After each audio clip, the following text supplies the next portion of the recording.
ଟିକେ ଦେଖନ୍ତୁ ଏଇଟା ମୁଁ ସବୁବେଳେ ମୁଁ ଥରେ ସେୟାର କରିଥିଲି ସର୍ଟସରେ ତ ମୁଁ ଆଜି ଯେହେତୁ ଏଇଟା ପ୍ରିପେୟାର କରୁଥିଲି ସେଥିପାଇଁ ମୁଁ ଆପଣମାନଙ୍କ ସହିତ ସେୟାର କଲି। ଦେଖନ୍ତୁ ଆପଣମାନେ ଗାଜର ବି ନେଇପାରିବେ ଯେହେତୁ ମୋର ଗାଜର ସରିଯାଇଛି, କିନ୍ତୁ ଧଣିଆ ପତ୍ର ପୋଦିନା ପତ୍ର ମୋଷ୍ଟ ନିହାତି ଦରକାର। କୋକମ୍ବର ନେଇଛି, ଏଠି ଜିଞ୍ଜର ନେଇଛି, ଯେହେତୁ ମୁଁ ଗୋଟେ ଦିନ ପାଇଁ ପ୍ରିପେୟାର କରେ ପୁଣି ନେକ୍ସଟ କାଲି ସରିଲା ପରେ ପୁଣି କାଲି ଆଉଥରେ ପହରଦିନ ପାଇଁ କରେ, ଏମିତି ମୁଁ ରଖିକି ପିଏନି ଦୁଇ ତିନି।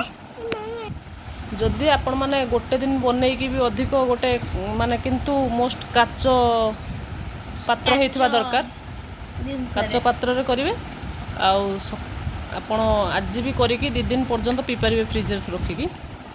ଆଉ ପାଣି ଆପଣ ବାହାର କରି ଆଣିବେ, ପୁଣି ଆହୁରି ଗୋଟେ ଗ୍ଲାସ୍ ତା ଦେହରେ ଆଡ଼୍ କରିଦେବେ, ଏମିତି କରିକି ଆପଣ ସାଇଟ୍ ଆପଣ ପିଇପାରିବେ। କିନ୍ତୁ ଯେହେତୁ ମୁଁ ମୋର ଗୋଟେ ମାପିକି ଗୋଟେ ଗ୍ଲାସ୍ କରେ, ପୁଣି ନେକ୍ସଟ କାଲି ଆଉଥରେ ବନାଏ ପହରଦିନ ପାଇଁ, କାଲି ଆଉଥରେ ନେକ୍ସଟ ପହରଦିନ ପାଇଁ ମୁଁ ପ୍ରିପେୟାର କରେ। ସେଥିପାଇଁ ଆପଣମାନଙ୍କ ସହିତ ଦେଖନ୍ତୁ ସେୟାର କରୁଛି। କୋକମ୍ବର ନେଇଛି, ମୁଁ ସବୁରୁ ଅଳ୍ପ ଅଳ୍ପ ନେଇଛି। ହାତ ଖୋଲ। ବିଟ୍ରୁଟ୍ ପୁରା ଲିପଷ୍ଟିକ୍ରେ କାମ ଦେବ। ବିଟ୍ରୁଟ୍, ଲେମନ୍, ଏଠି ଜିଞ୍ଜର, ବାସ୍ କମ୍ପ୍ଲିଟ୍ ହେଇଗଲା ଆମର।